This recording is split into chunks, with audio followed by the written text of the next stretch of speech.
Josh Langen. Michael Van Clunen. Here. And that's it, I believe. Thank you, Jane. Thank you.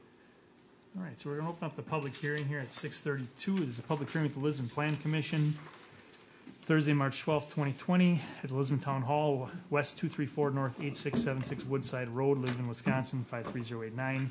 We're going to solicit public comments on a conditional use permit request for a gas station convenience store at the B2 Local Business District for Quick Trip for the property located at West 260 North 9579, State Highway 164, Colgate, Wisconsin 53017, tax key LSBT 0161.999.004.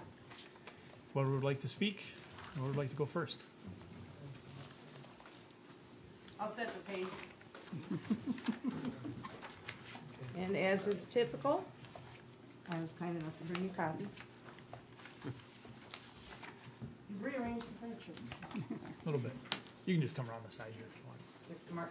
Or we can just pass them down. Yeah, you guys are a safety hazard. And this is just for the record, I only have one copy.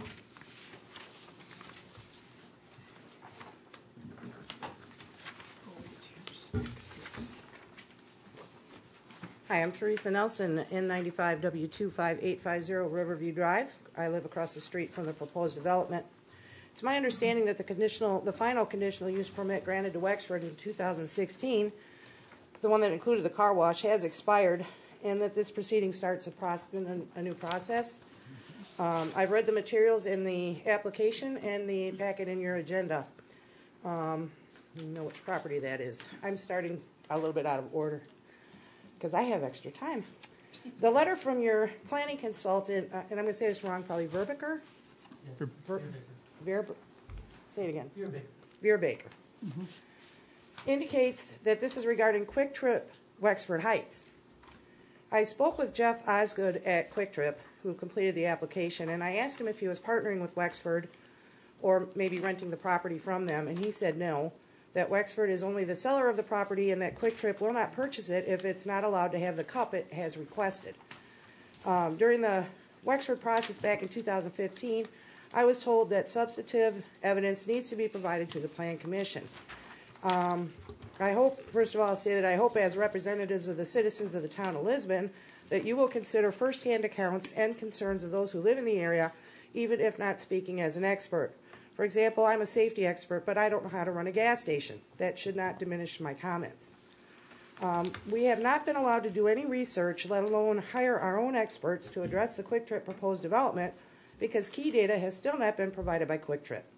Most importantly, how many trips does Quick Trip anticipate on and off this property during a 24-hour period, during the peak morning and evening rush hours? And I'm talking about deliveries, customer traffic, commercial vehicles versus passenger, etc. There has been no traffic study presented by Quick Trip as noted by Verbiker. How'd I do? Verbiker. Mr. Osgood told me that he did not complete a traffic study, but Quick Trip does know how much traffic they anticipate, customers and deliveries. They may give you a number later in this proceeding, but this gives the citizens of the town no chance to analyze the data or substantively comment on it. The Plan Commission should not simply grant this cup to the Quick Trip because Wexford was granted one by a special board 5 years ago. The two proposals are remarkably different. For example, the store proposed by Quick Trip is more than 3 times bigger at 7,350 square feet than the store plus the restaurant at 2,200 square feet in the Wexford proposal. 2, the Quick Trip, per Verbiker, wants to have canopies over its fueling stations that exceed the limits allowed in 2 ways: excessive height and in comprising 4.4% of the lot size when the limit is only 3%. Per Verbiker, Quick Trip has not provided a final height for its canopies, but they would apparently be in excess of 15 and 18 feet. Without that information, we cannot assess the degree of light pollution or its impact on the nearby residential neighbors. Number 3, the cup granted to Wexford was for hours of operation from 5 to 10 p.m. Quick Trip proposes to operate 24/7. Though Verbiker notes that this would only be for 12 months, all they would have to do is reapply and be granted to continue the same hours. I guess the residential neighbors next door and across the street would be damned. I talked to Mr. Osgood about Wexford's limited hours in its cup and that there's a subdivision located directly across the street. And he reiterated that it needs to be open 24/7. I pointed out I point out to you that we were here first, and we need our sleep, and we need the quiet use of our property, which we have a right to. I add that per this news article that I've left with Joe, there was a Quick Trip that went through this process over, I guess, on VV and Lake 5 Road that was not granted 24 hours of operation. There are many different types of businesses that can be located on this property that's Zone B2 local business that do not generate nearly the amount of short-term trips on and off the property as a gas station and convenience store, either permitted or via CUP. For example, a bank, a doctor's office, fine dining restaurant, professional offices. There's a big list of things. And I don't understand why some people are stuck on a gas station on this property.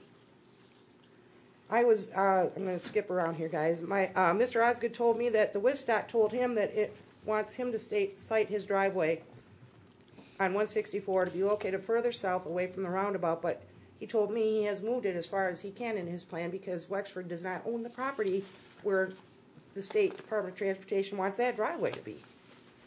I would love to talk about traffic and safety concerns in the roundabout and the impact on the Bark River Country Meadows subdivision, but without hard data from Quick Trip, I'm relegated to anecdotal, noting that based on observations of the Quick Trip in Pewaukee on Highway F, it's reasonable to suspect that Riverview Drive would become the off-ramp for 164 when the roundabout comes to a screeching halt during rush hours if this CUP were granted. As I told Mr. Osgood, I have no beef with Quick Trip, but this is simply not the right location because the property is too close to the roundabout and across the street from a residential neighborhood whose property values would tank without compensation. I hope you tell Quick Trip tonight no, outright. But I urge you at a minimum to table this proposal and require Quick Trip to provide a traffic study with data on trips on and off its property and allow the citizens time to actually analyze it and provide that substantive comment. Thank you. Thank you.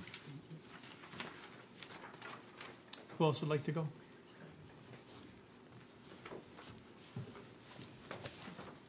Jeff Ertl, North 93, West 24655 Bark Road. I'm sorry, can you do that one more time? North 93, West 24655 Bark Road.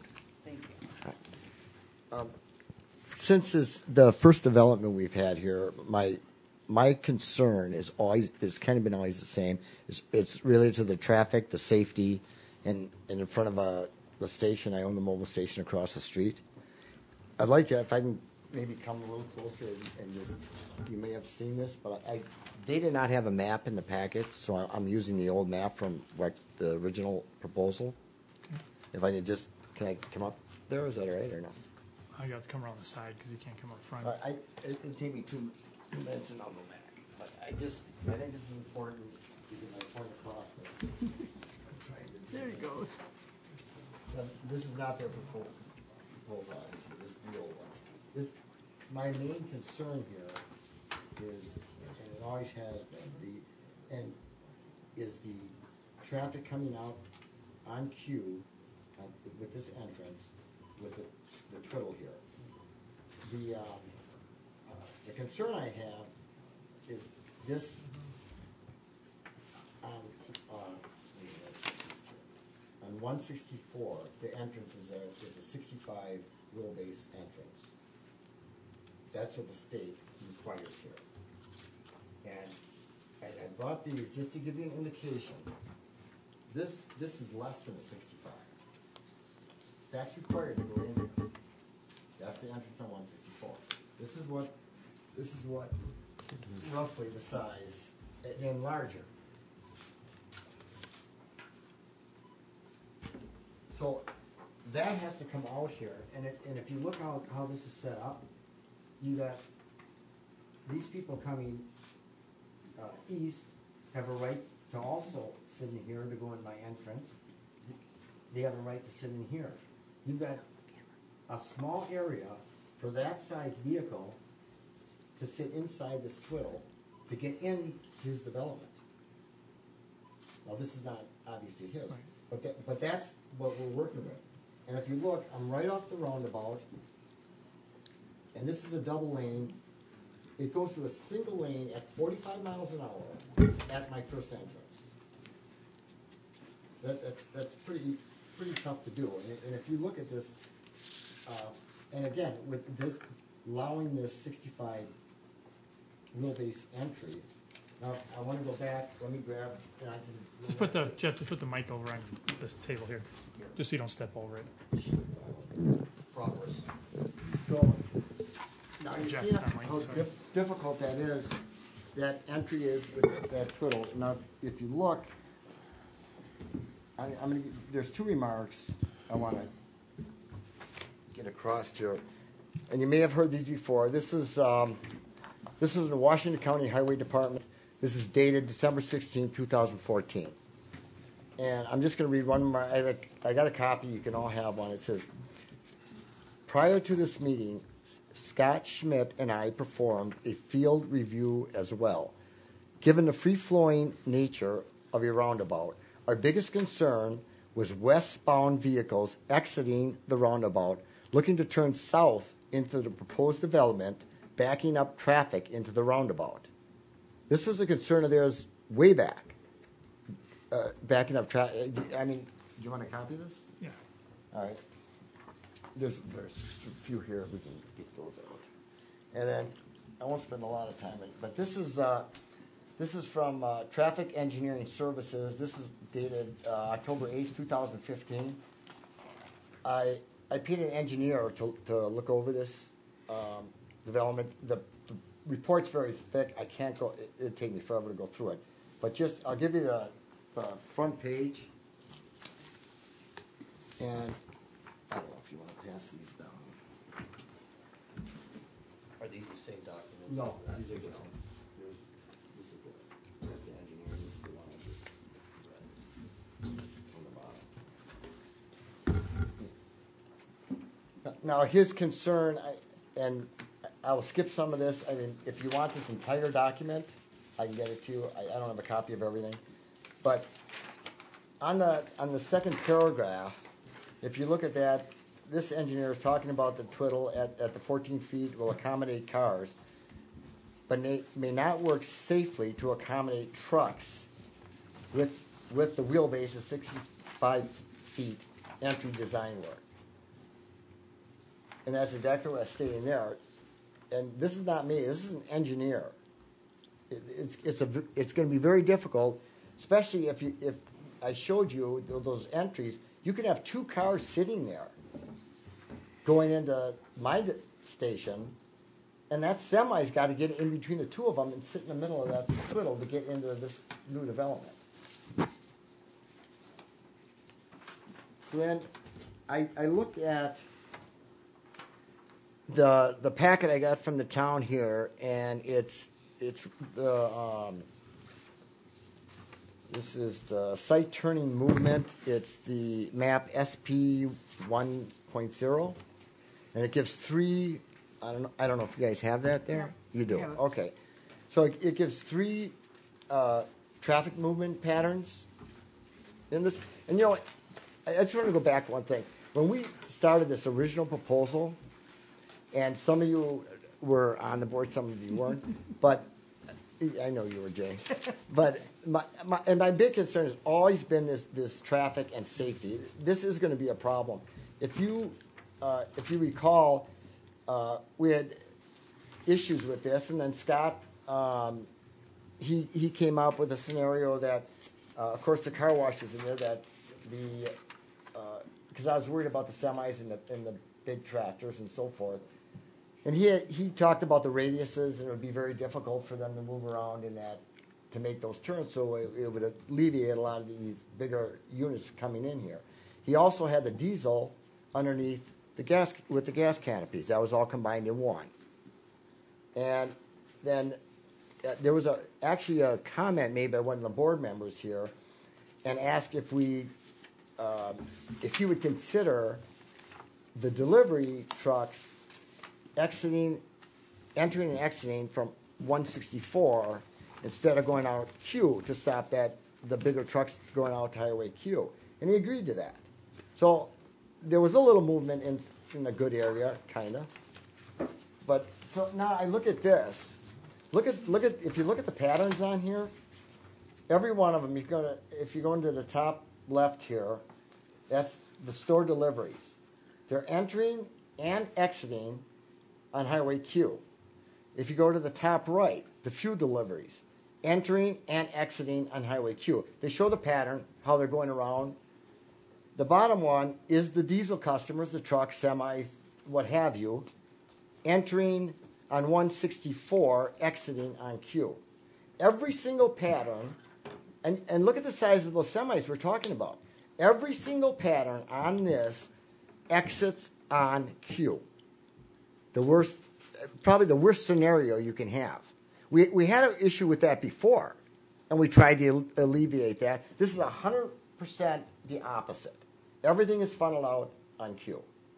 You're going to have to explain to me how I have, and what about my business? I have tankers and deliveries coming in there too. My entrances are going to be straight across from him. I've only got a 62-foot island to the next entrance. How are we going to get semi after semi? And we're not talking about my type of station. You're talking about a quick trip here. The volume, at least 3 times the volume that you proposed before. And now you have a designated area for diesel. So you're providing them an entity to come to just for that purpose, is to fill up. And if you see the way it's located, they designed it exactly like that because they have to assume they need a high volume of diesel to even make this work. I mean, and again, the traffic patterns are all headed out Q. So this afternoon, I got a hold of Scott Schmidt, the Highway Department Commissioner for Washington County. Because it just concerned me. I talked to him before. This, to me, I assumed would have to cause an issue with him. And I talked to him, and I asked him if he had any concerns with this. And he kind of stopped me, and he says, Jeff, he says, Quick Trip came to them in December. They came with the old map that I showed you from Wexford Heights. That's all they had. And he said they were looking for a proposal, and that's all he had. He says he has not seen him since December. So like I'm talking to you now, I asked him and I told him I'm looking at this map, and I'm told what's happening. Everything is diverted. All the semis, everything is coming out on Highway Q. He kind of stopped, and I said, "What's your concern there?" And he says, "I don't want to make a comment on that. I don't have any information. I don't like," and I understand him. When he's got nothing in front of him, he would not make a comment on this. But then he did say, he says, but the information I can give you, I talked with the DOT. The DOT, he told me, the DOT said they approached them and they said they need to purchase the property south of this development, and they're looking to have the traffic flow, the heavy trucks, the traffic flow, go south and get away from the roundabout. And that's what he told me. So I asked him, I says, so what is your opinion on this? Where do you stand? And he says, and I quote him, he says, I would prefer that also. He agrees 100% with the state to get the traffic as far as he can away from that roundabout. That didn't seem to be a big issue. I pushed this a long time ago, and it kind of went by. But now a number of years have passed. A lot more cars, a lot more accidents. We talked about the hillside in Highway Q. They've had a lot of issues there. I live right there. That's right where I live. So I asked him what was going on with that, and I heard there was a roundabout there. Can you stick to the... This is part of it. Is it pertinent to this? Yes, it is. Just make sure we keep to this. This is part of it. Okay. And this came up with the last development too. That traffic flow, they've already had a fatality there. Two recent accidents were with dump trucks, and that's part of the problem. That's where, even with this, you've got an asphalt plant and 2 quarries within a mile radius. Now you're making a destination for diesel fuel, for easy in and out access for them. Has anybody done an impact study on how much more semi-traffic, dump truck traffic we're going to get to this area? I mean, how do we know this? I know nothing has been there. I don't even know how you would make one of those studies because it's not there. But when you have something that's a destination, wouldn't it make sense for these drivers and truck drivers that are a mile away? Why would they go to the freeway to get gas? This is their easiest access. Time is money. So they're going to take the easiest route. This is going to congest this even more. I mean, has anybody even talked to the quarries?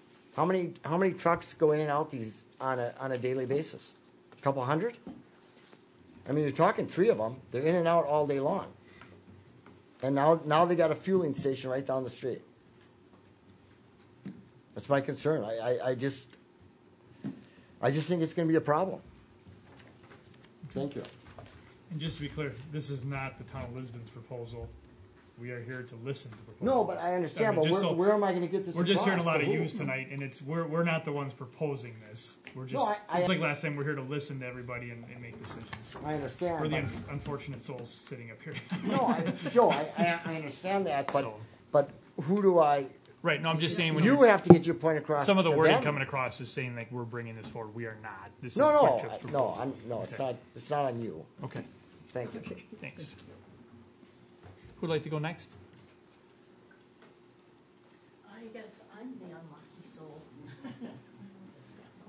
I'm not gonna read this all to you. I'm Noelle Geyer. I live at N95W25878 Riverview Drive. How do you spell your last name? Geier. G-E. That's close. Okay. Yeah, Thank you. Eieieo. And so what I wanted to talk about, and yes, the traffic's going to be crazy, and safety is a concern of mine because I've seen a number of people get rear-ended just trying to get into our subdivision, and Teresa was one of them in a horrific accident, just trying to get into our subdivision. So that does concern me. Luckily, my kids have moved to the other side of the state, so I'm not as concerned with them driving at 16 as I was when this was coming up. The reason I'm up here tonight is because I truly like Quick Trip, and my family is always really liked Quick Trip. My daughter worked for Quick Trip over in La Crosse when she was going to UW La Crosse. She was, we're a strong proponent of Quick Trip, but I would beg of you not to put this here, being as everyone on our side of the subdivision has a well of just over 50 feet deep. All of the water that is going to be coming off of this new property, which is so much bigger than Wexford's, is going to be draining off into basically into the ditch, into the I'm sure they'll have to come up with something because when I talked years ago, February 8th, 2016, I spoke with Peter Wood of the Waukesha DNR that the retention ponds and the stormwater runoff would definitely need to have to. He said he told them that it is prohibited to have that runoff from a gas station unless you can prove that you absolutely have to put it back into the ground. But it was not recommended, and that was at the time with Wexford. He said the only reason that they were pushing for the car wash at the time was that they could prove then that they needed to put the runoff from the gas station itself into the ground because they were going to have to cart away the water from the car wash. So he was able to show then that there was proof they needed to put the water into the ground coming off of the buildings and the asphalt back into the ground because they were going to be carting away all that water from the car wash. And that was from the stormwater people at the DNR. Peterwood. So I then worked a lot with the DNR, asking them different questions and getting our water tested and doing all the things that I needed to do. And they did, in the end, they decided that they would require his property to have a metered well, what do I want to say? It would require them to test a monitored well that would be required to be tested every year. And this is, I've got one of the documents if you want it. But it basically talks about that they're required to actually get it tested every year for the total TOCs and any petroleum-based products going into the water, that it would require them to also look at any of the runoff water contaminating the wells, the well depth. There was a couple other things. And he also stated that there would be a number of things that they would have to do for any runoff water at the Wexford Heights time, which was, like you said, a third of the size of this one, that they would have to do grassy plants and all these different things to try and get the petroleum products to be released through the sun, evaporating them prior to them getting down into our well water. The well water base evidently is only like 6 feet under the ground there, so it's going to rapidly get into our well water. It won't have time to get just drained through sand filtering. So those were my biggest concerns, were our wells. And there's a number of people in there, and you've just added another subdivision off of us that you connected to us. And now because it's all connected, we've already had tons of people going past our house. We've had our mailbox run over twice. We've had damage to the front area of our property. So all from people going through there and just whipping through now, trying to go around the roundabout. I know that when you make this, especially if you do what he wants and put all the traffic coming off on 164, it's going to come off close to our end of our subdivision. And if you've got them all coming off or going on that way, it's going to be a mess. It's just going to be a mess around that traffic area, and they're all going to whip through our subdivision to skip that mess and get over to Hillside. So it's the well water, the runoff being 3 times more than what it was with Wexford and our wells. So I would definitely say, please make sure you get the monitored well again, like they were gonna, and the extra provisions for making sure that anything that does go into the groundwater is being filtered appropriately, like beyond filtered, because it's got to have, and the monitoring of the well has got to be put in right where the runoff is, because that's where they were also going to be placing that, not way upstream from it, because at the north end of the property would be the top of the stream, so to speak. You see the hydrology. It comes down right towards our properties. So, all right, I think that's it. Did Thank I you. have anything else to say, Dan? Well, I'll give them a copy of that document that you guys made in the record. I have a copy of the. They have it. I'm gonna give them.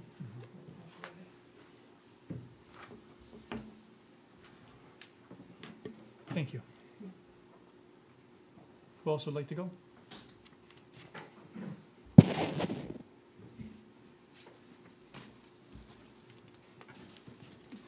Good evening. My name's Pat Ratkowski, N95W25938 Rivers Hollow Court. Just kind of want to reiterate everything my neighbors have been saying. The Bark River is an environmentally protected area. We are never going to get city water and sewer, so we're going to be bound by septic and well. Getting any type of runoff I mean, I really don't want to come home one night and my wife say, hey, let's have pot roast and put the fire on my faucet to cook my dinner. It's not something I'm looking forward to. Today, we are constantly fighting challenges with our water, whether it be California and their drought, or something being contaminated, or the sewage that's getting pumped back into Lake Michigan. We need to protect what we have and not damage it any further. To reiterate what they said about the traffic patterns, sometimes when I come out of Riverview Drive to go to work in the morning, I have to go northbound through the roundabout just to go southbound because the traffic is that busy. It backs up very quickly, early in the morning and late at night. There's no northbound exit. If there is, it's going to have to come across the island to get into the roundabout. If it's all southbound, it's going to come into my subdivision, and everybody's going to be turning around and going back out the same way. It's just going to be a horrible mess in there. I don't want to say that my neighbors aren't affected more by this, but my lot is the big pine tree lot right there on the corner by the roundabout. This gas station is going to be right in my backyard. So any type of change in that traffic pattern is going to directly affect me. My trees already take a beating from the salt from the winter, and the cars that somehow miss the curb and drive up on the lawn and take out everything that's there. We've done many repairs on the grass, trimmed off tree branches and everything we can do. This is only going to increase that. So it's just, again, just a concern on traffic patterns, safety for my neighbors. I want my well to keep giving me fresh water. Thank you. Who else would like to go?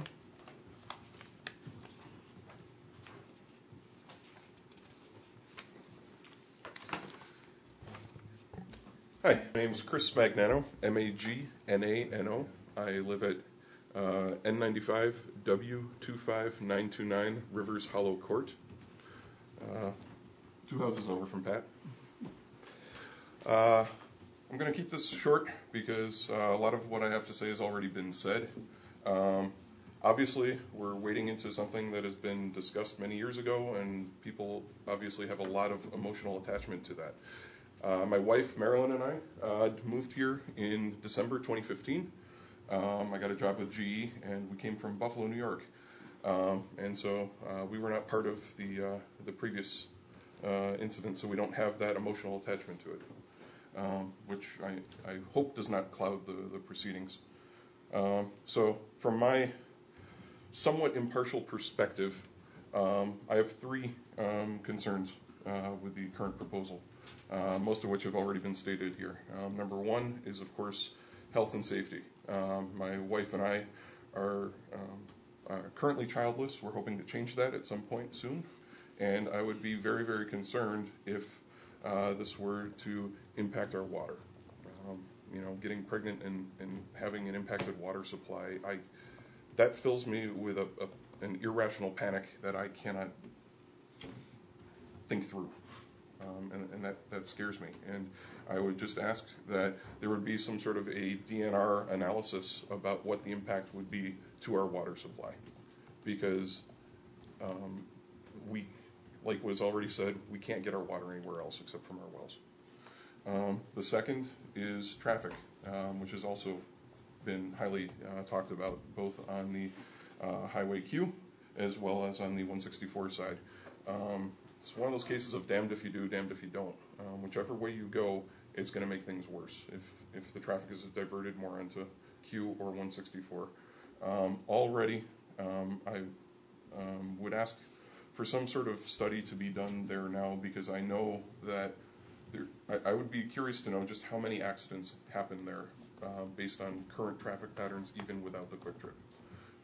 I will tell you that my wife last October, her car was totaled. She was waiting to turn into our subdivision, and somebody was continuing out of the roundabout and smashed into her at 55 miles an hour while she was stopped dead. She was pushed into oncoming traffic and fortunately avoided it, but the car was utterly annihilated. This was last October. I am extremely concerned, to put it mildly, what an increased destination like a quick trip would do to the traffic pattern that's already there. And You know, just, again, I know I'm younger than most of the people here. You know, my wife and I have been married since 2011. You know, neither of us had ever had a totaled car prior to this. And so, you know, it's already at a bad point. You know, I'm very concerned about the statistics of how likely that's going to be, that just based on that volume, it's going to happen more frequently, regardless of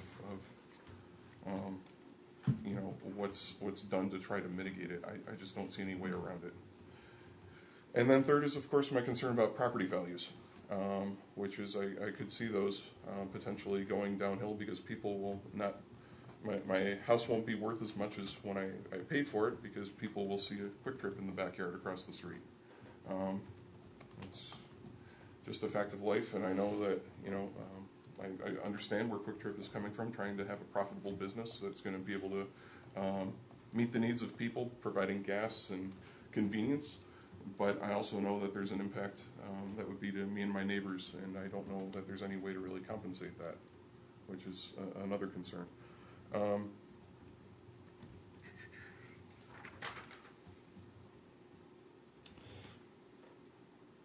So I guess in closing, my request would just be that these studies would at least, at minimum, take place before any decision be made. Because my concern is, if a cup were granted and those studies were done as a contingency basis or something like that, my fear would be that the results of those would not be able to be discussed by the general public who would be impacted by it, and it would all be behind closed doors, because once the cup is given, my understanding is they can now proceed and go forward.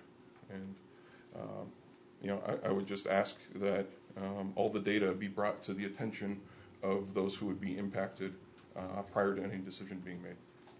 Thank you. Thank you. Thank you. Who else would like to go? Jeannie, you want to read the comments we got?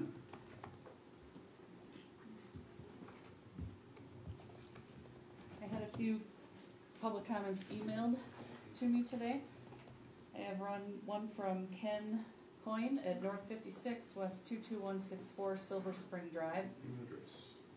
I did not notice hours of operation, but I would be against any hours that are different from Casey's, 5 a.m. to 11 p.m., only for fear that expanded hours of this Quick Trip would be used by Casey's to get their hours expanded.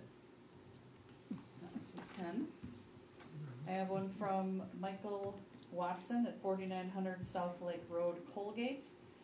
If it's possible for someone to submit or ask on my behalf, questions I would like the board to answer is, why would our elected or assigned officials approve this project when the overwhelming opinion of the people living in the neighborhood do not want this? And the next one I have is from David Gay at 135 East Lake Lane, Colgate. I am opposed to the Quick Trip development on Highway Q and 164 and the related conditional use request for the following reasons. The roundabout already has significant congestion at certain periods of the day. While I recognize the parcel is zoned for commercial office park and thus will likely have some form of business development in the future, a gas station is a high-velocity operation with significant inbound and outbound traffic, which will further congest the roundabout at a level far in excess of other potential businesses. There is already a gas station and convenience store directly to the north. The density of gas stations on this intersection would appear excessive. I also worry about the sustainability of the station to the north if a gas station of this size and direct access to 164 were to move in. The potential to have a different vacant parcel with demo and environmental rehab costs in the future would appear very real. I am concerned with the diesel truck stop component of the plan, given the noise of the semis and dump trucks starting and stopping in close proximity to residential areas and the disproportionate impact these vehicles would have on traffic flow. In an area that is generally still rural in nature, or at least low density, I see no reason for 24/7 hours of operation. Per the town ordinance, the Plan Commission may deny conditional use requests if it concludes, based upon the information submitted, that the proposed use and or development would likely materially endanger the public health, general welfare, and safety, be hazardous, harmful, noxious, offensive, or a nuisance by reason of noise, dust, smoke, or odor, or other similar factor, for any other reason cause a substantially adverse effect on property values, be inharmonious with the area in which it is to be located, will not be in general conformity with the land use plan, comp plan, transportation plan, environmental plan, park and rec plan, and any other officially adopted plan. I believe this proposed development meets the likely criteria of points above, and for reason I asked the Planning Commission to deny the conditional use request consistent with the town ordinance.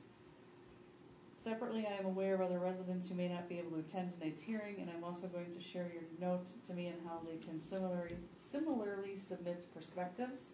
And then I had an email from Lisa Tomasini and Steve Zimmerman at 123 East Lake Lane, Colgate, who said they ditto the neighbor David's comments. And that's all I got. Okay. Does anyone else wish to speak tonight? There will be one more comment section just momentarily, but after that, this is your last opportunity to speak tonight. Then it comes up here to the board where we have discussion back and forth. So if there's anything else you want to add, now would be the time. I'm going to close the public hearing then at 7:13.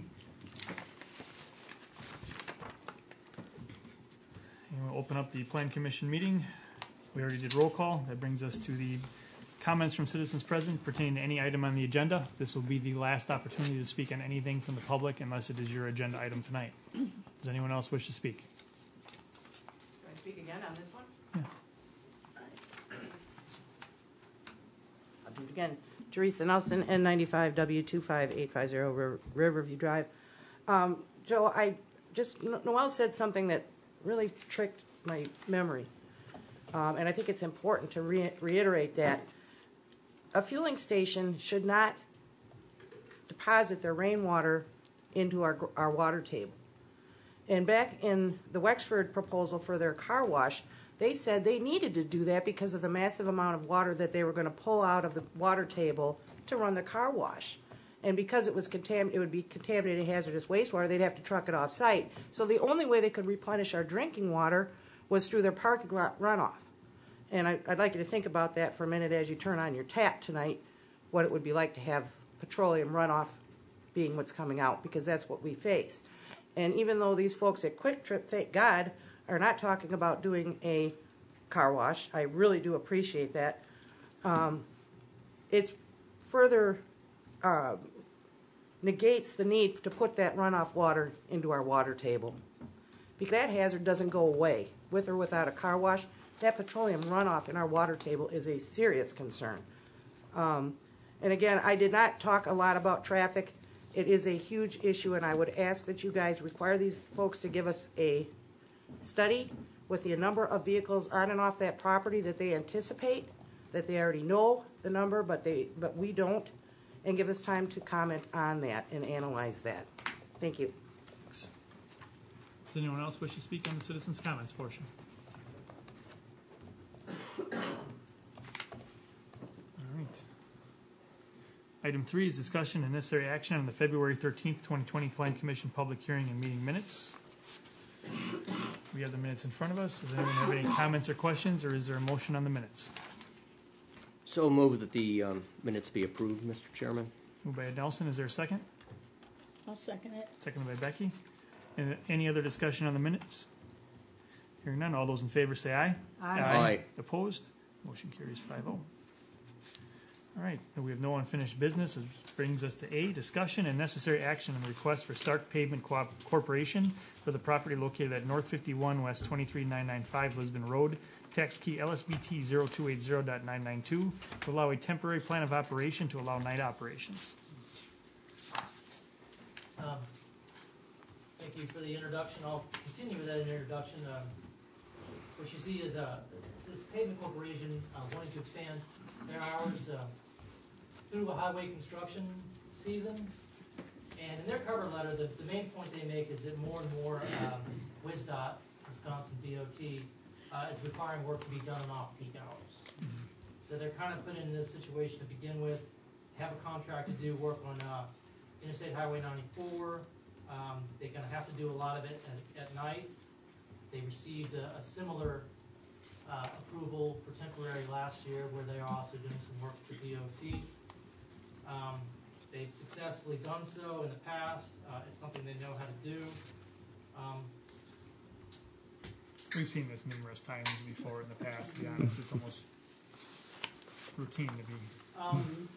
They are requesting 24 hours Monday through Friday and Saturday. Sunday would be 7 to 5. Same as last year. Yes. Okay.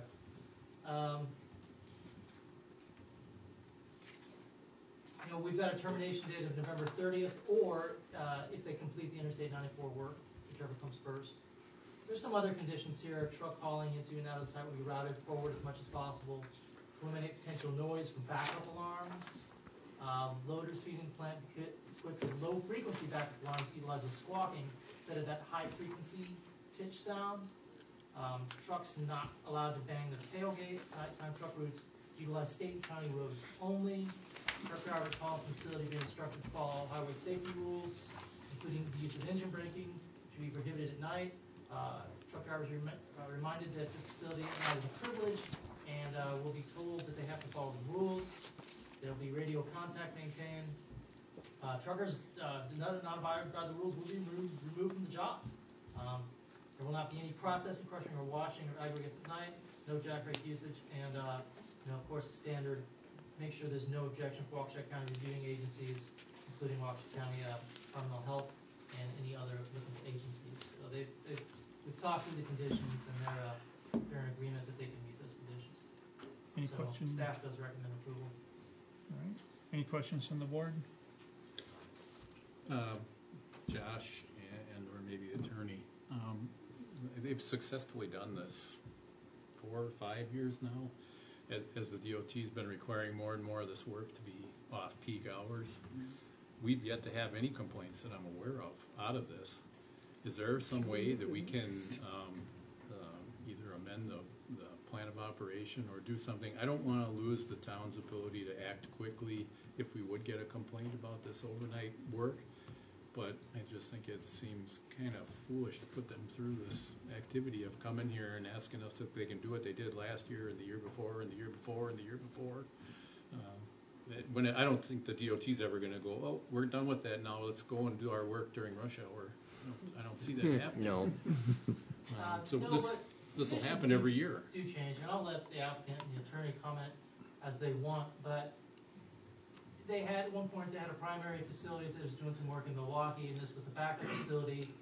Just things just change every year depending on where the work needs to be, which facility they may use, just generally what's required. So so much the hours may generally be 24 hours more and more, but the conditions themselves may change every year, especially if somebody notices something. So you can do what you want, but it's a little bit of extra hassle, but it does give the town some time to look at those conditions every year and just make sure they're being followed and make sure there's aren't any fewer requirements. Yeah, I do remember the year when really Lisbon was a backup facility as opposed to the primary one. But as far as I can tell, those are almost verbatim the same conditions for the last 5 years at least. I'll reiterate what Josh said. Facts year to year can potentially change, and I think it is I recommend to the Planning Commission that is certainly an opportunity to just confirm and verify that the facts are what everybody understands them to be. And we're here tonight. It's a pretty streamlined process. I understand though that we don't want to burden folks to have to consistently do this, but for the sake of the safety of the public, it's a good step to have in place. And I'll just see everything that Josh said. I'm in agreement with as well. I don't have any major reservations about coming here every year. Just state your name. My name is Carl Johnson, Vice President, Stark Pavement Corporation. Obviously a lot of familiar faces here, and it's comforting to see that. However, we just want to be a good neighbor, and so we will abide by whatever conditions the town sees fit. Question, just for the record, the location of the asphalt plant, again, is it opposite or the south side of K off of Maple? Correct. Okay. Because our chairman would know this quite well. I do believe that is correct. Yes. Yes, Carl.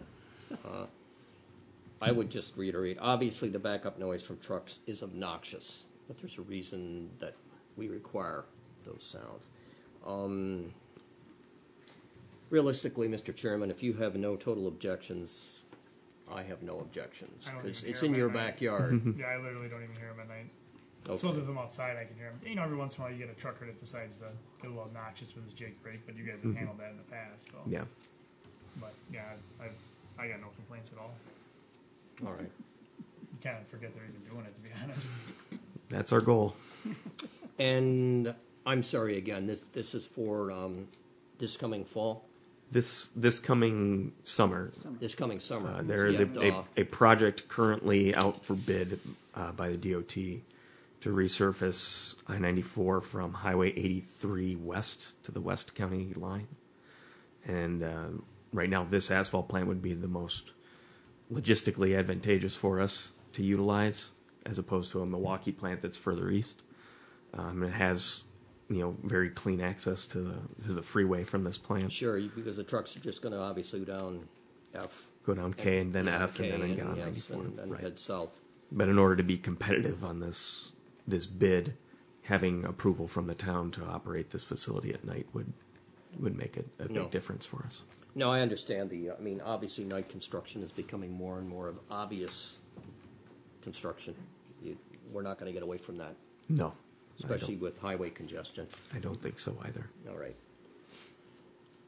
No objections, Mr. Chairman? None from me. Okay.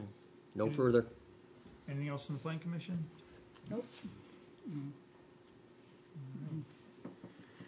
I'll make the motion for the request from Stark Pavement Corporation for the property located at North 51, West 23995 Lisbon Road, tax key LSBT 0280.992, to allow them a temporary plan of operation to allow night operations as listed. Is there a second? Second. Any other discussion?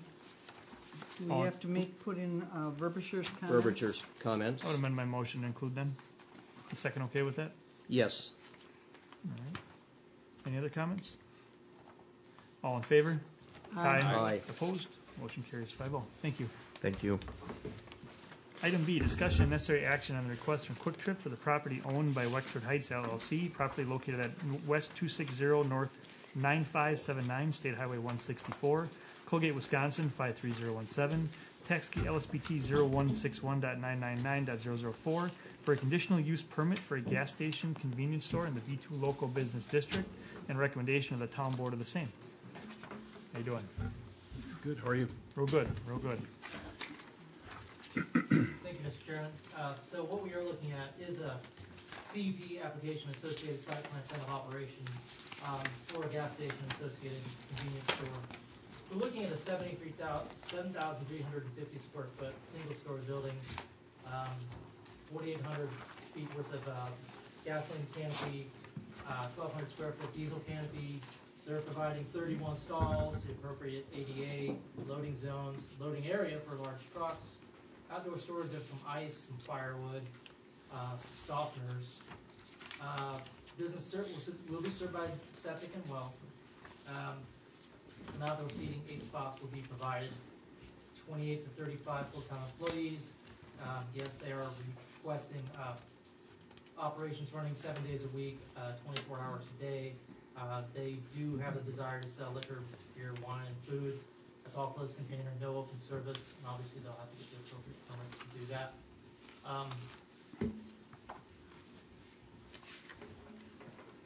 The future land use plan does call for commercial office park. So we believe that this is consistent with the comprehensive plan.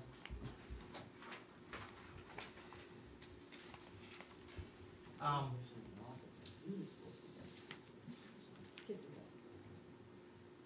want to go ahead and go through, looking at the zoning, they basically put together a complete application and site plan with a few details that do need to be worked out.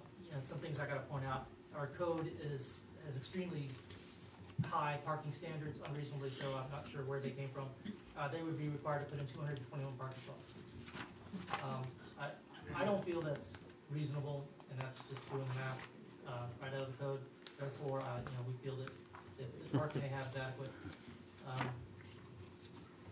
They have the loading space they're looking for. Stormwater drainage, storage and drainage calculations, of course, will need to be approved by the by Waukesha County. It would be good to see the setbacks and the offsets on this plan. The site is a little constrained because there's a big right of way. I mean, there's 100 feet, especially on 164. And that's 50 foot from the center line. They're outside of that. That's all going to be grass beyond between the pavement and property line. And so they've also got to put in a septic field. They've also got to put in all the stormwater detention ponds, 3 of them, and all the plantings and everything that goes with it. And they got to have their parking. So to make this work and do the turning radiuses, their landscape buffers are going to be a little thin, and I'll get to that in a second. Lighting appears to be cut off, hooded, so we don't anticipate, and they have a lighting plan submitted that doesn't show light spill beyond the boundaries. No pole height is indicated, so that's something we would like to see. Maximum height of 18 feet is the standard, but they may have industry standards, and they have a reasoning for having a higher pole height. Sign approvals are going to be done later. Fuel canopies are 4.4 of the total lot size, which exceeds the 3.3% maximum. So that's something you would have to consider if you were to adopt this. Again, they should be able to explain that this is the a typical site plan for them would include this size canopy, and this is, if the math works out to be this way, this is because this is how they would run a typical operation. This is generally the size you need for gasoline and a diesel canopy on a site of this size. Canopy height, it appears there's no canopy heights listed that I saw. It appears to exceed 15 feet, just from doing a scale comparison. 15% of the site should be set aside as open space. They greatly exceed that. 38% pervious surface coverage. So they're more than 15% on the open space. And then again, so if some of their landscaping is a little thin, the idea is that there's enough open space to compensate for that and to keep it looking more natural and landscaped than if they had only provided 15% and simply paved the rest, which they could have done. 30-foot wide green space shall be provided along County Highway Q and State Highway 64, shall include landscape plantings. The site plan does not meet these standards. However, like I said, with the road improvements have eaten up some of the right-of-way. The right-of-way is already at the 100, on 164 is already the 100-foot that calls for in the county highway width. So you've got to take all that into account. And they may have some explanation too as to why, again, it's a limited site with a lot of open space, huge right-of-way, and they've put in a smaller than standard 30-foot wide green space. Within that 30-foot wide, you got to have a 20-foot wide planted buffer. It's going to have 2 shade trees, 6 evergreens, 20 shrubs per 100 feet. Doesn't meet that standard. They just don't have the room to smash all those plants in there. It would be way too crowded. Again, there's various reasons why they didn't meet that. Parking standards required to be 30 feet from County Highway Q 164 right away. Does not meet these standards, but again, they had to deviate from these standards because of the size of the right of way, what they had to put on the site, the septic system, all the stormwater retention that they had to do. And that's something else to take into consideration. Commercial parking lots should not be located in the street yard, but that would be that would not work for them. Many businesses cannot simply do all side and rear parking. Front and side parking is generally acceptable. That would allow them to maintain distance between the parking lot and the stormwater runoff facilities. Putting them all to the rear of the building, putting the building against the right of way does not allow them to do the landscaping and for the the circular movement of the trucks to work. These trucks have to go around the building. You put the building up front, it's not gonna work. So finally, recommendation is, that you do recommend conditional approval of this, and there are conditions. There's 27 of them. Many of these are standard conditions. There's got to annually review this. Fire chief needs to look at it. Building inspector needs to look at it. Town engineer needs to be, reviewing this during site plan approval. We want to see these canopy heights. That should be an easy fix. Provide acceptable explanation for why canopy heights exceed 15 feet. You need to be able to say, this is industry standard, this is the way we do business, and here's why. I mean, you can think about it. If you got trucks pulling in with ladders, 15 feet might be an obstruction hazard. There's probably some industry reasons there. Show the lighting pole heights. Provide an acceptable explanation as to why they exceed 18 feet. No outdoor storage materials except for the firewood and the ice and the others. No trash recycling except for the fully screened dumpster waste container. That's standard. They've done that. We just generally keep it in there to remind people, just do not have waste containers that aren't fully screened. I want to see the setback and offset lines. The offset lines are 10 feet in the rear of the property, so they exceed that by 30 feet. So that's not going to be a problem. Snow storage areas on the site. Show the snow storage areas. How are you going to manage snow? Provide plans for ongoing maintenance of landscaping, which they will do. Soil tests shall be done, provided the town confirms soils are buildable. Provide explanation of any deviations from landscape and parking standards listed in Addendum A. Waukesha County Health Division needs to review and approve. Acceptable explanation as to why you're parking alternate layout and provided spaces.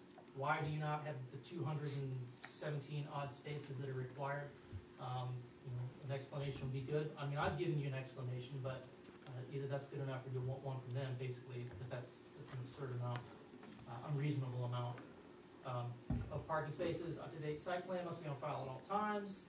Approved traffic study and transportation improvements deemed necessary by WSDOT and compliant with any approved traffic study requirements along State Highway 164. Approved copy of traffic study should be provided to the town. They need to have approval of the setbacks along State Highway 164 by WSDOT. Approval of road improvements and access drive by Washington County DOT along County Highway Q. Approval shall be provided to the town. Approval from WSDOT, Washington County, and the relevant agencies for the grading or any of the work done within right of way. That's a typical comment. Waukesha County review and approval of stormwater plans. If you look in the plan, they have stormwater basins. They show you filtration, the literal plants, the aquatic plants that will filter the runoff. But of course, the stormwater experts are going to have to review those plans and approve them. Proposed hours of operation: 24 hours per day, 7 days per week. We recommend a temporary time for that because we are currently studying police reports from other quick trips. We've not completed this study, so we think it's reasonable to put a limitation on how long they can run this 24-hour operation, give us enough time to study those police reports properly. I put 12 months because that generally coincides with the update and the renewal of the inspection of the CUP, but you can do any time you think is reasonable for us to complete a police report study.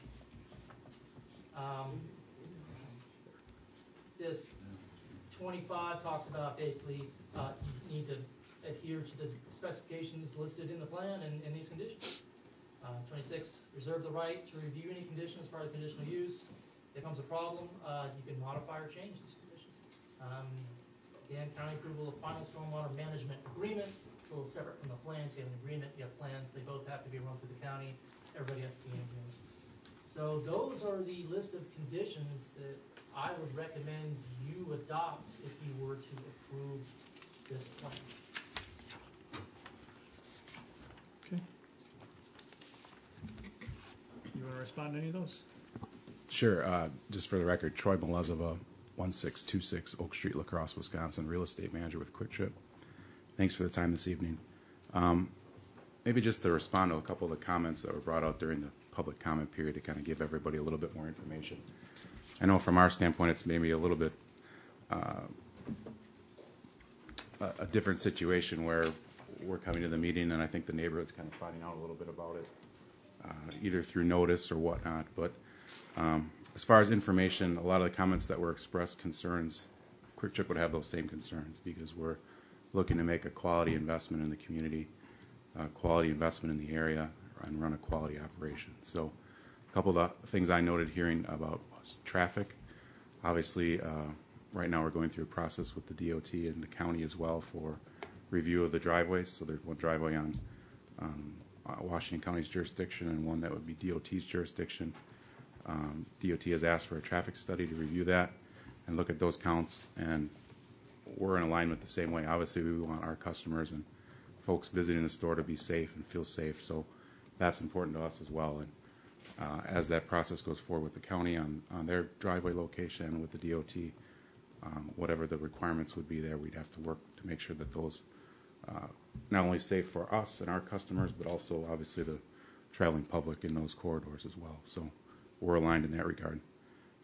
As far as one comment was made about trucks visiting the site, we've got facilities out. We built a new one out in Richfield on the interstate. We've got some down in Waukesha in the southern part of the county where we've got truck parking, truck scales, and larger kind of truck facilities. What we do with a location like this is we try to separate out if a contractor's got a trailer and they're getting diesel, or we got dump trucks, those types of things, a separate spot for them to go so they're not necessarily mixing in right under the gas canopy with customers who are visiting that don't have those larger vehicles that have those movement needs.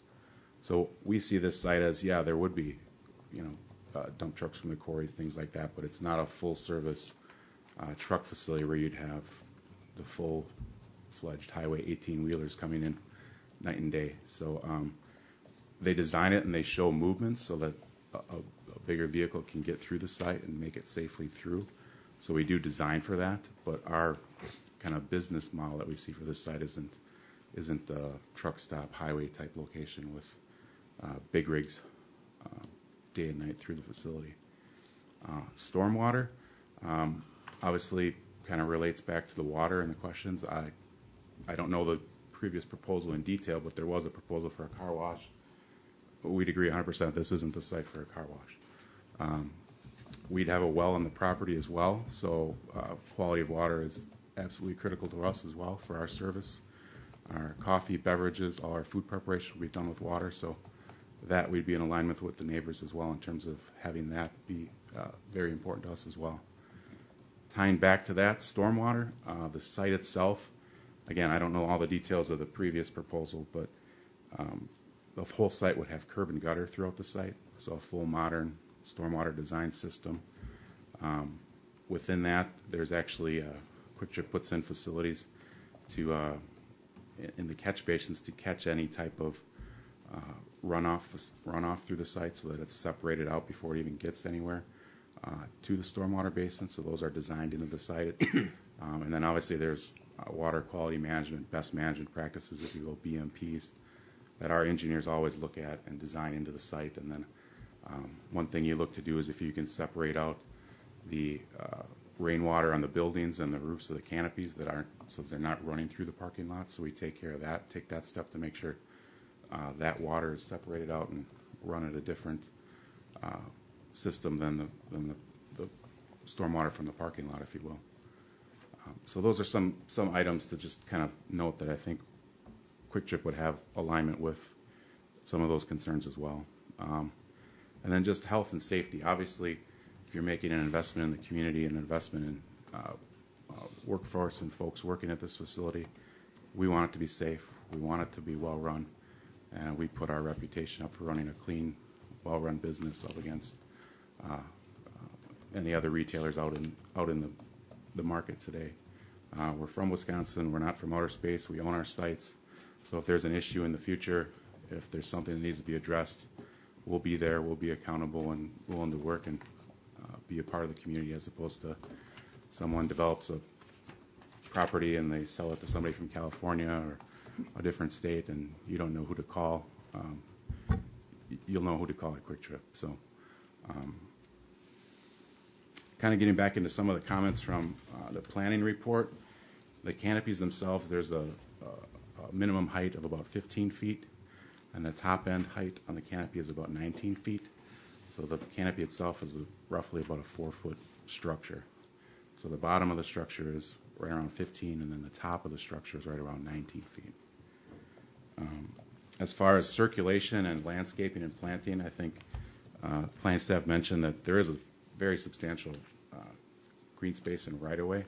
So in our looking at it, we tried to see if we could design a nice element of plantings around the site to incorporate and make it look nice and put them in a spot where they can survive and do well, but then also make those movements in the parking lot so that we've got a safe access between people parking, people pulling into the pumps.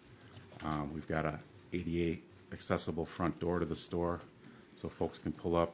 Seniors got mobility issues. They've got a nice, easy place to pull up and get some of the grocery product that Quick Trip offers. With that, I think the buffer itself is short of the actual requirement. We'd ask for your consideration of that large planting area or right-of-way space that really is an extra large green space that'll be much larger than you'd have at a standard type setback. The parking facilities, obviously, we're comfortable with the parking we have on site. I don't think we need 220 parking spots. It's more like a Costco or a Menards or something like that. I don't think we'd need anywhere near that. So we're comfortable if you'd grant relief on that and not make us put in 200 plus parking spots.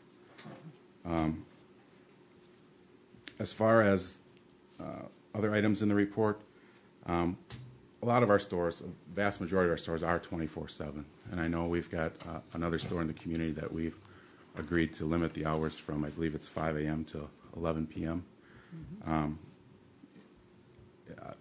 I think the proposal to allow us to try the 24 hours and come back is a good idea, but if it's more comfortable for the commission, the community, we'd be willing to agree to that 5 to 11 hours of operation here as well. We don't have a lot of stores that are on state highways that have that limited hours, but it's hearing kind of from the neighborhood and being a good neighbor, we'd be willing to agree to those hours as well here. I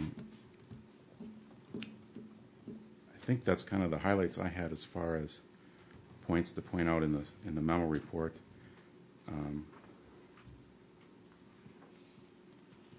Is there anything else that Dan, that you maybe thought we should touch on? Pole heights, talk about lighting a little bit. Sure, yeah. The pole height, the max pole height we have is 18 feet. So our poles are designed to cap at that 18-foot level as well, and they are all cut-off fixtures. So I call it the car dealer effect, where you've had facilities where they have lights on the property line. They kind of shine that light each and whichever way.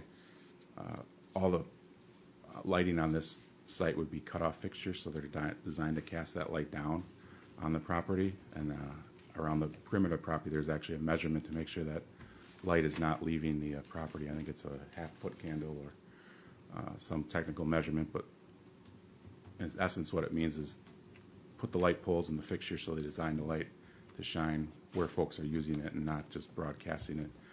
The building itself doesn't have any wall packs, kind of those lights you'd see on the side of older buildings where they kind of sit on the side and they kind of shoot that light into the parking lot.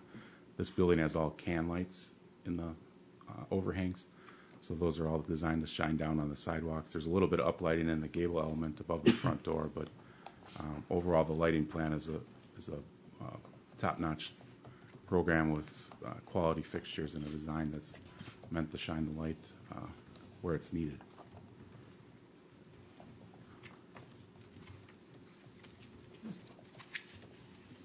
Questions from the board?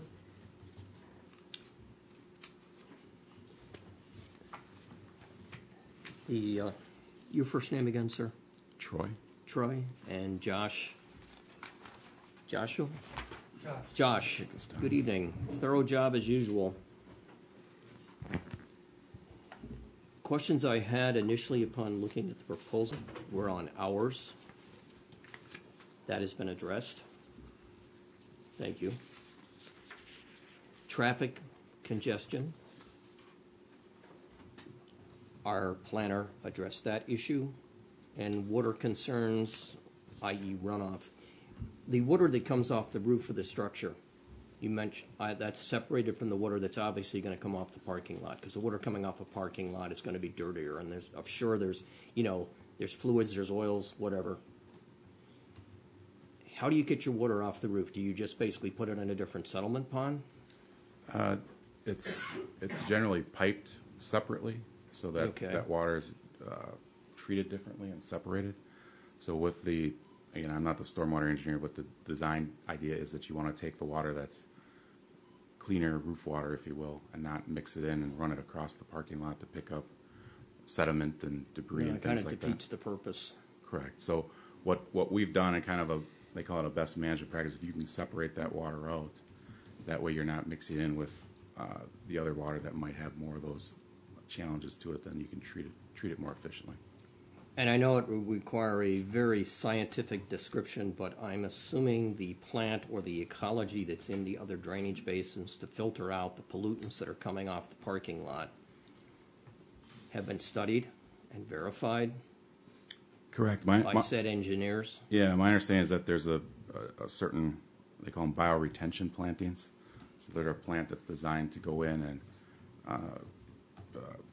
Absorb or break down the pollutants. Use up the materials that you don't want filtering down into the groundwater system. So Okay. they're specifically chosen by DNR, regulated, and approved in terms of what those plants are and materials to perform that task. So Getting back to the traffic for a moment, and going back 2 to 3 years ago with Wexford, many of us on this board went through, let's put it nicely, a very unpleasant time. Said party brought in experts, a water expert, I believe the gentleman was from UW-Madison, and they also, under private retention, brought in a traffic engineering company. I do not remember the name of it, but I believe it's very widely used in our state. We didn't fare very well. And I am not a traffic engineer, nor am I a hydrologist. So we'll go on the statements of the pollutants coming off the parking lot. I assume it's going to be a typical well. It's not going to be a high-capacity well. correct. It would be whatever our usual requirements would be for a well. Wouldn't be. Yeah, because you're going to have, I'm sorry, you're going to have an inside food service or just the usual Quick Trip format? We wouldn't have a For a store restaurant. No, inside. we'd have our usual offerings at Quick Trip, but Okay. not a restaurant, sit down, or that type of thing. Okay, so your water usage is, and thank you very much for not doing the car wash, because that was really a hang-up with Wexford. The traffic flow has been gone over again, and I said I'm not a traffic engineer, ad infinitum. With the upgrade on 164, there is no doubt why the company wants to locate in that obviously. There's more traffic, both on Q and 164, north to south, east to west. So it's a very good marketable location for a station, and I know the company has probably done its homework. If it would be feasible to do a traffic study, where the exit is going to be on 164 to the south of the station. And they'll have to do it. They would require have to do a that, traffic yes, study. because that, I see that, Mr. Chairman, as being very important. What am I missing? And they have to do new ones too, because It's been 2 to 3 years, yeah, since the Wexford proposal. For the number, I think there are two pumps, 2 diesel locations that you're recommending? Yeah, there's 2 lanes on the side. Correct. Okay, 2, 4, 6 regular unleaded gas, etc. Okay.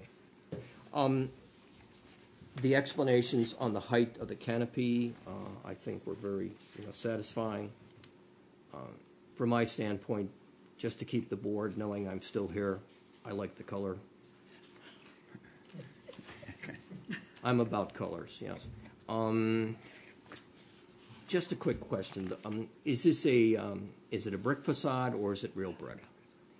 It's real brick. Interesting. One of your competitors does brick facade. I wish I'd known that.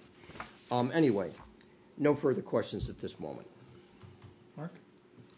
Two picnic tables outside, what do you see the use of those for? I guess since we do have, a neighborhood right across the street there, I'm not interested in seeing people gather in there overnight and, drinking their beer or whatever they're doing while they're gassing up and sitting around there. And I guess I'm curious if that's for employees or patrons, or how set you are on having tables outside. Yeah, we do have, in this case, two picnic tables, and really what it's for is people do like to get outside. If you get the Sunday like we had a couple weekends ago and it's actually nice outside and you want to sit outside and have your coffee or sandwich while you're taking a break from your travels, that's what it's for. Obviously, we don't have a lot of folks sitting out there from November to March, but in the summertime, we do get folks sitting out and having their sandwich. You don't get the noise complaints in the winter when the windows are closed either. But I guess, okay, so it's basically for public use is what you're saying. Right. Yeah.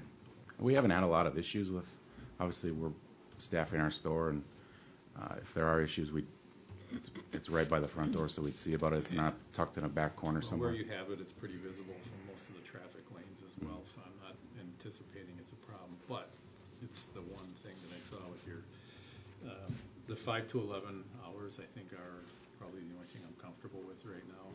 I did give serious thought to maybe considering your proposal for 24 hours, but again, the neighborhood across the street, if we end up doing this, if the traffic study would come out to where it's something we felt we could try, the hours would have been a problem for me. And those, just along the same lines, that's my concern about those tables. So if we end up with any problems with people there and noise or whatever, or somebody there overnight or something, we would definitely be taking you up on knowing who to call.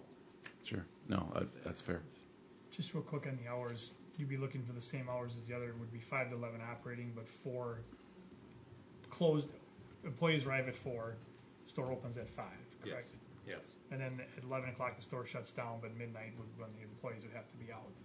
I think that's what we had over on Lake 5. I think so. From our standpoint, I mean, if we do have folks that would, one benefit if folks are in the store working at night is obviously it's an occupied building. It's a little safer than an unoccupied building.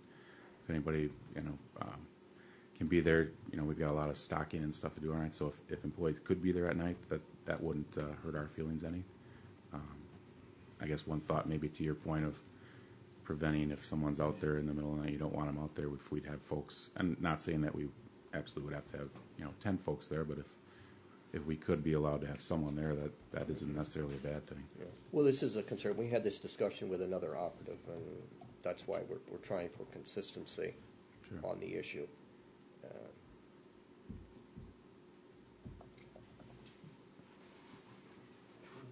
Anything else, Mark? No. Jane? Well, I have concerns about the number of big trucks that will be coming in there. I think when you said that you don't feel you're going to be getting as many long trucks, but what about the dump trucks? Because there are places right east of you which is going to make this the easiest place for them to go to. So they're going to come. And I am a little bit concerned about that. I'm concerned about the entrances and egresses. Here, it was my same problem with the previous part that was brought before us in 2016. I did not like them because it just, to me, the roundabout has extended so far out that this lot doesn't seem to be big enough to handle the tightness of these arms. I know I sat up in the parking lot across the street and watched the traffic flow. And if you think cars are going to go down to 15 miles an hour at the roundabout, that's a joke. I mean, they look and see, and boom, off they go, And I have concerns about that, about the size of trucks getting in and out. I don't know if any land is available to the south that you could maybe get a little further away from some of that. I like the hours from the 11 to 5 with 1 hour that the employees can utilize to organized for the day or the night.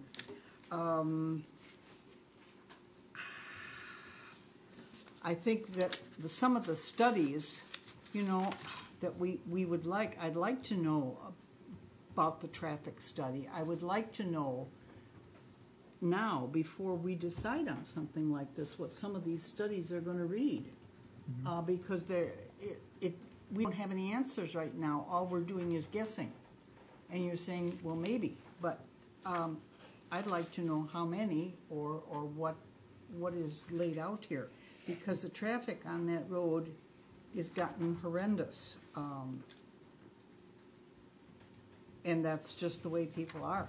And that's the way it goes. But otherwise, as far as the layout of the store is concerned, I go to Quick Trip on Silver Spring all the time. That's my favorite store to go to. And so, you know, I'm not against Quick Trips, but I just,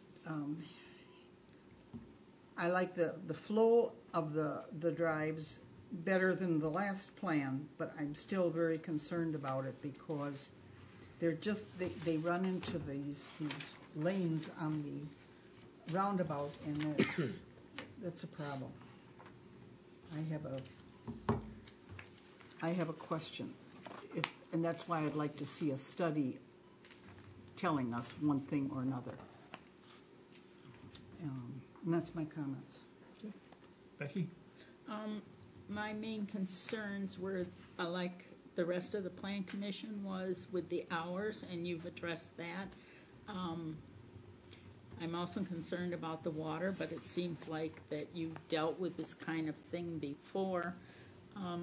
And I would also like to see the traffic study. But when the entrance onto 164, are they going to be allowed to turn both ways?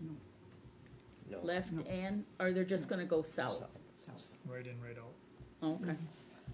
Okay, and I like the fact that the lights are on an angle so that they'll just shine in the area and not into the street and across the street. And that's all I have. Okay. The canopy size, 4.3 to 3.8%. I don't see an issue with that, so to say. Yeah, I guess just one comment on that. The reason we put the canopies on that size, you can technically build fueling without a canopy on. Yeah. But again, the best management practice is put a nice size canopy on to catch that water so it's not running down into where the fueling area is. So that's part of the reason you have It's canopies proportionate to the rest of the development, so I don't have an issue with that. The pole heights are there. I mean, I know we have a 15-foot max, correct, Josh? So this is technically 4 foot higher. 18 on the pole. On the canopy, it's 15. 15 on the canopy. So we're, I mean, you need 15 foot on the bottom side of a canopy with things today. So I mean, I think our code is probably a little old on that. I don't have an issue with that. That just, to me, is common sense on that one, having a 15 foot on the bottom side. The 20 foot compared to the 30 foot buffer to the road. I realize that there's a lot of right of way here, but what if the roundabout is expanded? At some point, this road's going to be 4 lane. I know there's people fighting it. I know people don't want to hear that, but they're going to make this thing 4 lane at some point. What's going to happen then? I guess is what I'm looking at, because that's what that 100 foot is there for, is for that to be expanded, and now we're going to be very tight. So I am a little, I mean, we do have it at 30 feet for a reason, so I guess I'd be looking for a response to that. I mean, is there any way we can get this thing to 30 feet? Sure, I guess I'm not the highway designer at the DOT, but I think they've got enough right-of-way design that they'd have enough room to put the expansion in plus leave green space, right? I think. Well, I mean, 30 foot from pavement, yeah, but 30 foot from right-of-way line, no way. That's a, I mean, I'm not saying not possible. They're gonna lose parking spaces, they're gonna lose pumps, they're gonna lose, I mean, this is 30 feet from the property line, not 30 feet from the road. So you've got. Right. Okay, not from the middle. Okay. No. Right. But we're giving them credit for what's on the other side is what we're basically doing. Right. We'd be saying that we'd allow this 20 foot plant buffer from the property line because there's so much right-of-way. What I'm saying is that right-of-way could disappear, though. Yeah. So what happens if that right-of-way, if the road all of a sudden is real tight up against there, what then? That's my concern there. The stormwater end of it, I know that's been a concern with a lot of people. We don't handle the stormwater portion, that is Waukesha County. I can tell you, I have a stack of paperwork this thick from the hearing. I mean, it was 20, 25 hours of testimony. It was a real welcome to sitting in the middle. But a lot of things that were answered back then was the well. So that well was I don't remember if it was going to be high capacity. No, it wasn't, and we had issues with that. Right, and it ended up being a low capacity, under capacity. 70 gallons per minute well, which they thought they're going to service a car wash with, which I didn't think was possible. No, I didn't think, and they were going to recirculate the water or haul the brown water off-site. Yeah, which it's not a concern on this one. It No, was just more so with the thank well. God. I mean, the water questions were satisfactorily answered on that property, and if the well is the same well and it's using less water, I can't, unless somebody brings me substantial evidence to the contrary, I can't really go against that. I mean, you are your well is the closest to this development, and if you contaminate your well, you are out of business. I mean, you cannot operate without water. Correct. So, I mean, you are the most advantageous to make sure this works. Now, Waukesha County is they have certain standards for the stormwater. I'm right next to a quarry. I'm exactly on the other side of town from this, 6 miles down. I'll take your report. Ma'am, Okay, the meeting is up here now, okay? Thank you. So I will say on the traffic end of it, you are going to have more traffic than the Wexford. There's no doubt about it. I will also say this is a state and a county road. And the only thing that would be different is if it was an I-94 or, a highway and a state road. And this is the place to put something like this. I know people have questioned that and they haven't agreed with me, but I mean, I've heard about bank. There's 2 of them there. They both failed. And there is no bank coming there. Doctor's office. I think there was a dentist's office in the other development. I don't know if it's still there or not anymore, but I mean, I see this is what belongs there. I know people don't want to hear that, but in honesty, it is. I mean, there's a gas station across the street. I mean, I haven't received one complaint of anything there as far as fuel or anything getting into anybody's wells. I mean, if that doesn't, and that's an older development that's on older stormwater. Even more reason. I agree with that, and I also just would note that in the years that the property sat vacant, no other proposal has come to the town. The town has not been out soliciting gas stations to come there. The town only acts. Teresa.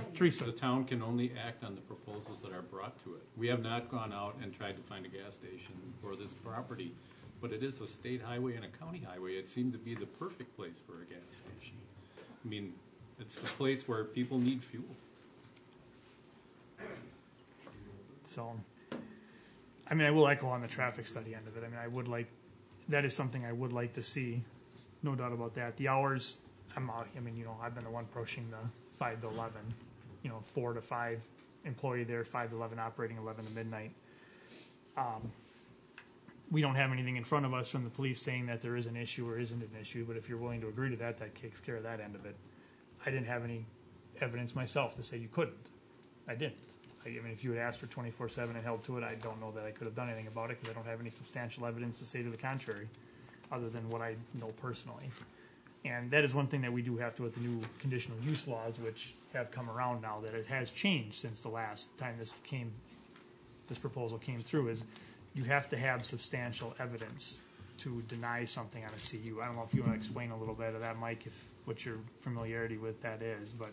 Yeah, I mean, pretty much hit the nail on the head. I mean, there's an objective basis that you got to evaluate conditional use permit application. Can you get a microphone or we can't hear him? Sure, right here. Sorry. Thank you. Hit the button to make sure it's on, though. There we go. There we go. Can you hear me now? Yes, sir. All right. Yes, so as it relates to conditional use permits, a couple of years ago, the state passed a new law that stated that you've got to have an objective basis to deny a conditional use permit application.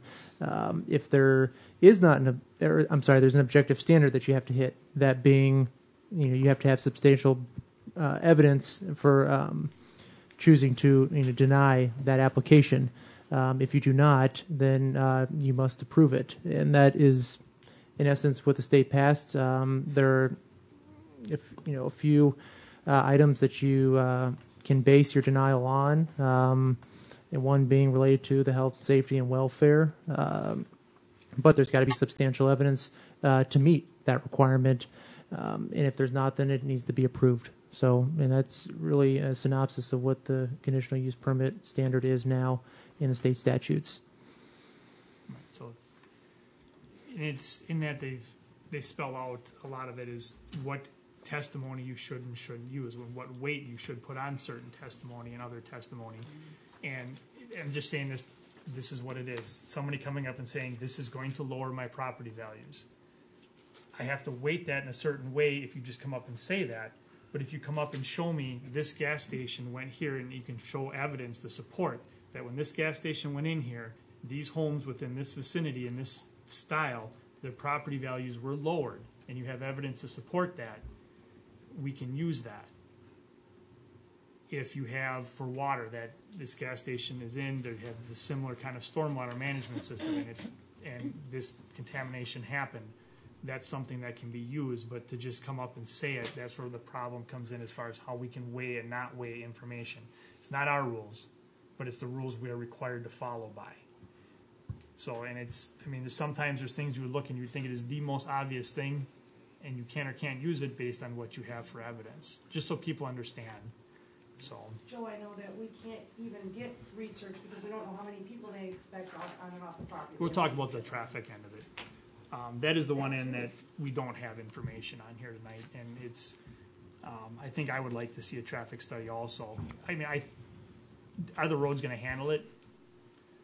I don't think this is going to add that many more cars that the state highway and a county highway cannot handle this. To say a subdivision going in the area is going to add more cars probably than this is, but I don't see this as big a destination as some do. I do realize it is a quick trip, and people like to go to quick trip though, so I'm not. It's going to be more than the last proposal. Mm-hmm. I don't see it's going to hold up I don't think it's going to stop this, but I would like to see a traffic study myself. I think Jane is in agreement with that. That is a concern.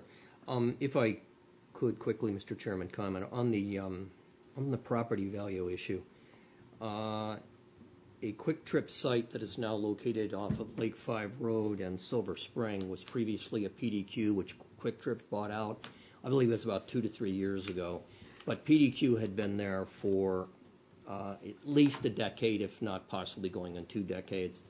There are 2 new subdivisions that were built at the same time PDQ was there, Hardeman Estates and Barnwood Conservancy. Okay? These are brand new subdivisions within the last, Barnwood is within the last 2 years, and Hardeman Estates is within the last 5 years. Okay? Hence, I can't fall into the camp that this property, the gas station, at the former Wexford site would lower property values.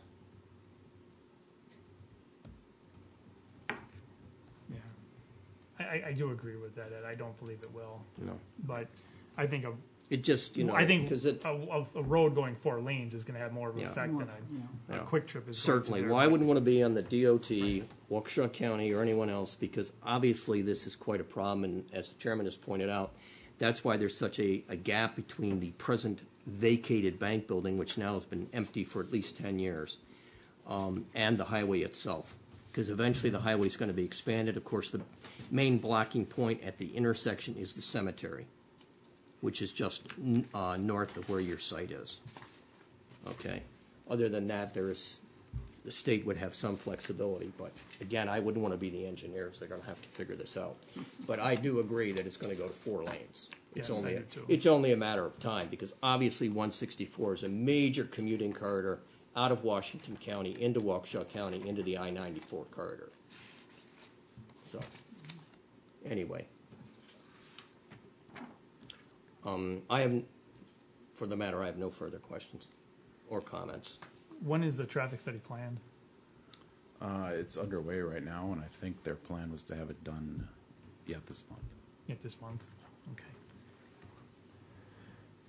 When is the plan to break ground on this, when this is approved?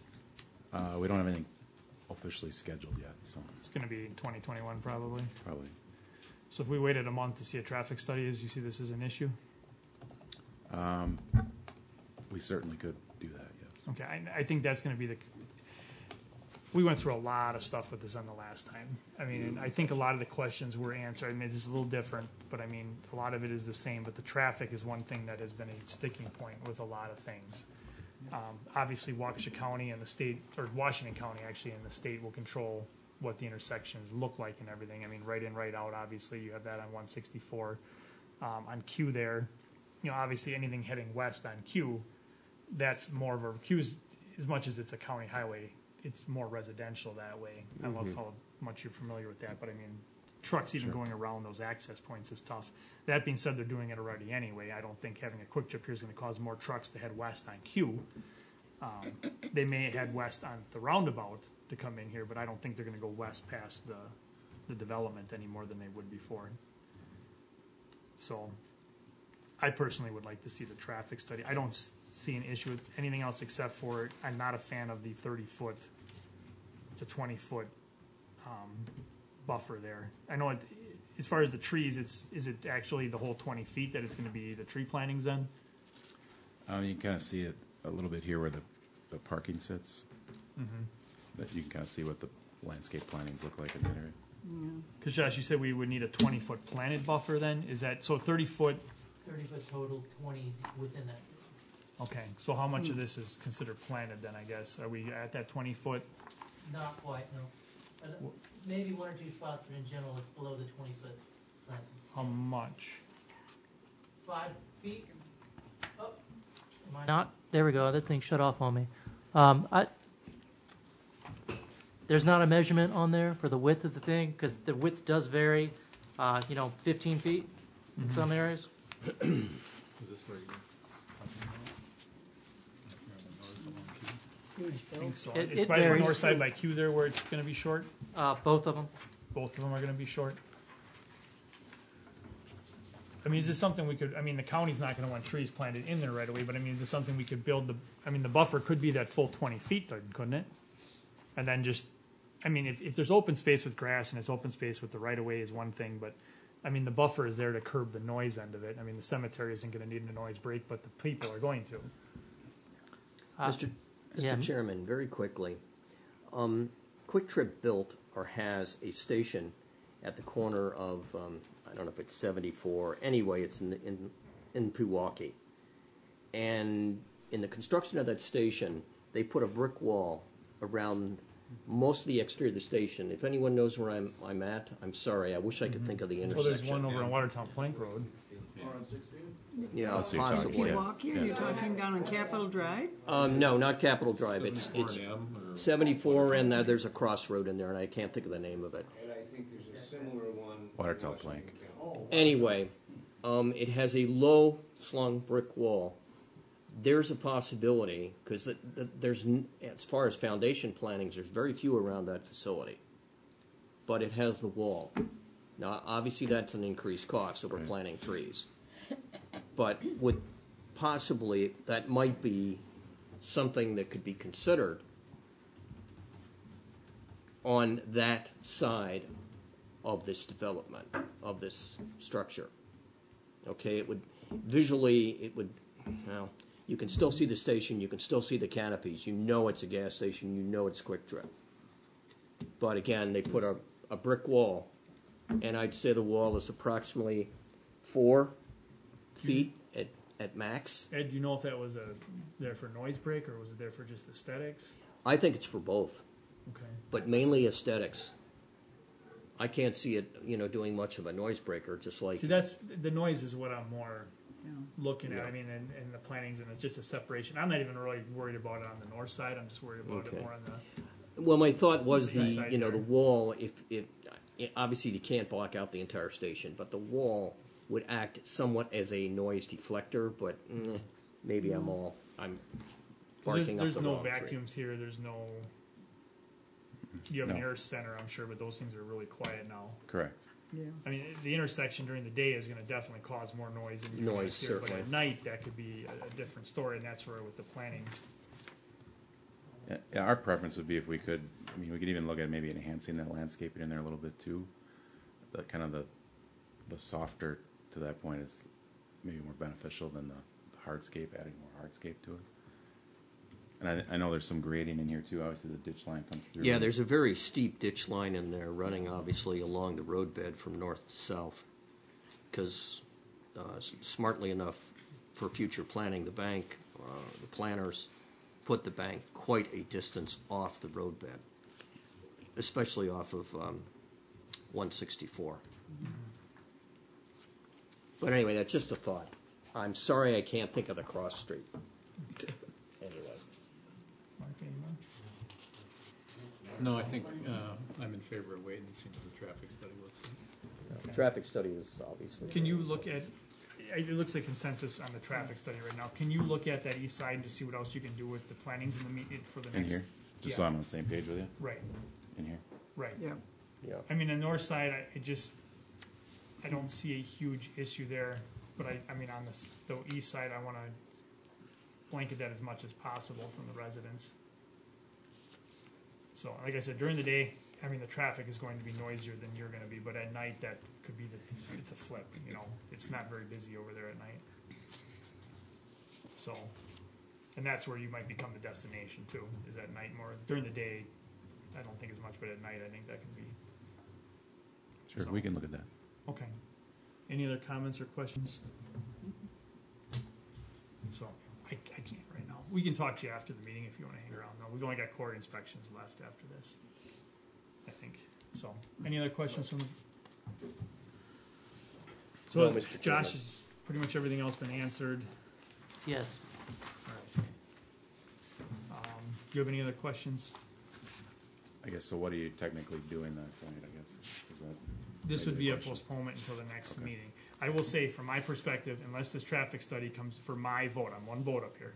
Unless this traffic study were to come back and just, and so that this is not a feasible development, I'm in favor of this. I don't wanna leave you with any aspect that this is a delay tactic or anything like that. We wanna look at this traffic study to do our due diligence. You're gonna have a chance, if you can get it out early enough so that everyone can see it, that would be great. And then we'll talk about it at the next meeting, but I mean, I do see this, unless there's something that comes through that shows that there's a big problem, I would be in favor of this, just so you're aware. I don't want you guys to think I'm coming out of this wishy-washy. Unless there is an issue, I personally would be in favor of this. The rest of the board will have to speak on their own, so. Yeah. I would add to that, Mr. Chairman, also during the Wexford hearings, that was especially for myself as a newly minted Planning Commission member and for the Planning Commission, was a punishing experience. We got our clocks cleaned.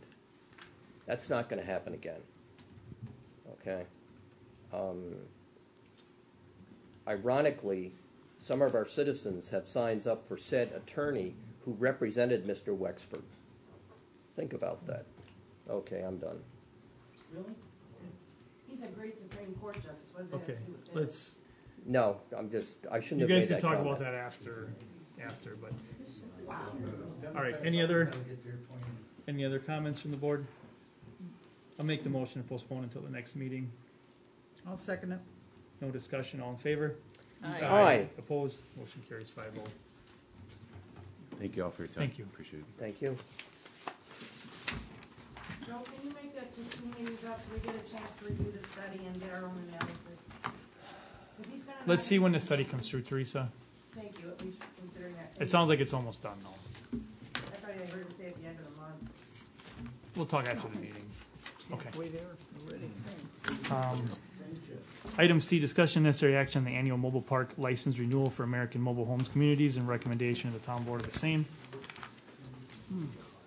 The American Mobile Home Communities paid their annual license fee in full, $662, which is 331 lots at $2 a lot. Received on Wednesday, February 12th, and I recommend approval. Any questions on this? This is pretty standard. Standard, yes, no. I'll No move to questions. approve the annual mobile park license renewal for American Mobile Home Communities and recommend it to the town board. Is there a second? I will second that. Second by Ed Nelson. Any discussion? All in favor? Aye. Aye. Opposed? Motion carries 5-0. Assigning quarry inspections. Do we have the, Volunteer for the close one again. you volunteer for the Landon. close ones? Do we have the list? Please. No, this time people just pick which ones they want. Right, but do we have the list of all of them? Okay. Gotta fix that. Stark, Hallquist, Mandolan, Lafarge, Genesee Egg, and Landstone. Well, Hellquist is actually land and stone now, right? There's one Hallquist. There's one One Hellquist Hallquist left. has the building. Oh. Just Yes. more territory. Yeah. So there's Land and Stone / Hellquist would probably be. So we got Stark pavement on Lisbon Road, Hallquist stone on Town Line, Payne and Dolan is the K&N pit, Lafarge is on Hillside, Genesee Egg has the Genesee Hillview Main, the Trap Hillview, and the Let's Nagy, which is dormant. Land and Stone has the Lisbon Quarry, Main Quarry, and south of K. Gina? Dawson. Payne and Dolan. Can we take two, or is that being piggish? Whatever you want. Boink, You boink. could probably volunteer for You can all do of them them all. if you No, wanted. no, God, no. Well, I did Genesee aggregate this last time, so somebody else knew should go there. Well, it's in my backyard, so we'll do Genesee aggregate also. Yeah, it's gonna do Payne and Dolan and Genesee. Payne and Egg. Dolan, Genesee aggregate. Okay. Hellquist pit on Town Line. Give it to Brian, he's not here. Yeah. He's having fun. What else? There's a couple on Town Line. There's the Hellquist pit and Well, there's a the land one and stone one over The there. land and, the Yeah. land and stone, that's this, yeah. That's, I think last year I did all of those. Well, it'd be 3 land and stones this year. But I could do them in Stark. They're all Stark? right in the same corner practically. Okay.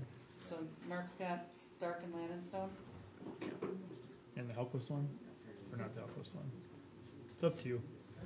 I think that's enough. Land and Stone and Stark you're doing. I'll take Okay. Lafarge if nobody's taken that. I haven't been up there for a while. Okay. And then we have what other one we have left?